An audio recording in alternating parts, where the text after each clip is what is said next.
হাসনাত আব্দুল্লাহর গতকালকের Facebook live programme দেখে এদেশের মানুষের চোখ খুলে গেছে। বিশেষ করে সরকারিভাবে যে খেজুর বরাদ্দ হয় এইটা মনে হয় এই প্রজন্মের মানুষ সর্বপ্রথম জেনেছে। তিনি বলছেন যে আমার এই আসনে ৩৯ কার্টুন খেজুর এসেছে, এইটা আমি সুন্দরভাবে ৮ কেজি করে সব জায়গায় বন্টন করে দেব। আমার কাছে কেমন যেন মনে হচ্ছে যে বাকি ২৯৯ জন এমপির মোটামুটি ঘুম হারাম হয়ে গেছে। কারণ এক হাসনাত আব্দুল্লাহ এমপি হয়ে কিভাবে জনগণের সম্পদ, সরকারি টাকা, অনুদান কিভাবে মানুষের কাছে জবাবদিহিতা এবং স্বচ্ছতার আলোকে বুঝিয়ে দেওয়া যায়, এটার অনন্য ইতিহাসের সর্বপ্রথম নজির গড়লেন হাসনাত আব্দুল্লাহ। ক্লাসের মতো করে সরকারি সম্পদটুকু জনগণের সামনে তিনি বুঝিয়ে দিচ্ছেন। বিশেষভাবে এই খেজুরের তথ্যটা মানুষের কাছে দেখলাম যে পুরো অবাক করার মতো, যে মানুষ যে যেখানেই যাচ্ছে যে খেজুর আসতে পারে এটা মানুষের ধারণাই ছিল না। দেখেন, এই জুলাই বিপ্লবের সবচেয়ে বড় অর্জনই হচ্ছে এই হাসনাত আব্দুল্লাহরা। এই একজন হাসনাত আব্দুল্লাহ দেখবেন আজকে যা দেখিয়েছে, বাকি ২৯৯ জনের ঘুম হারাম কিন্তু অলরেডি।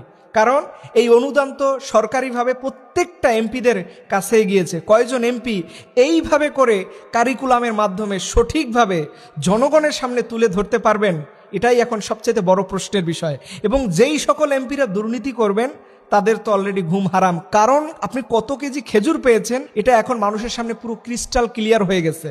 বিশেষ করে অনেক মানুষ বলতেছে যে দেবিদ্বারের মানুষরা ভাগ্যবান। আবু বকর, তুমিও ভাগ্যবান, তোমার এলাকায় তুমি এরকম দামি একজন মানুষ এমপি হিসাবে পেয়ে। আসলে এটা সত্যি ভাগ্যের একটা বিষয়, এরকম ভালো মানের মানুষ এমপি হিসাবে পাওয়া।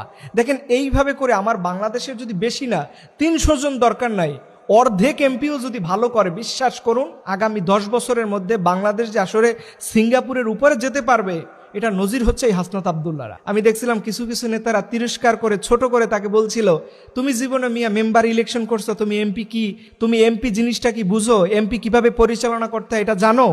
দেখেন, আমি আজকে তাদেরকে বলি, আপনারা জীবনে এটা স্বপ্নেও কল্পনা করেন নাই, আর আজকে তিনি এটা লাইভ প্রোগ্রামের মাধ্যমে ক্লাসের মতো করে জনগণের সামনে পৌঁছে দিয়েছেন। এটাই হচ্ছে জেনজির পাওয়ার, এটাই হচ্ছে এই বিপ্লবের মূল অর্জন। এবং এই সমাজে শিক্ষিত মানুষ আসলে যে সমাজের কি লাভ হয়, এর জ্বলন্ত প্রমাণ হচ্ছে হাসনাত আব্দুল্লাহ। আল্লাহ তাআলা ভাইকে সর্বোচ্চ সিকিউরিটি এবং সেফলি আল্লাহ তাআলা যেন তাকে সর্বোচ্চ নিরাপত্তার সাথে রাখে এবং জনগণের কাজ করার মতো আরও বেশি তাকে তৌফিক দেয়। এবং এখান থেকে বাকি এমপি মহোদয়রা যেন উদ্যোগ নিয়ে আল্লাহ তাআলা আমাদের দেশের এই ৩০০ জন পার্লামেন্ট মেম্বারকে কবুল করুন, আমিন।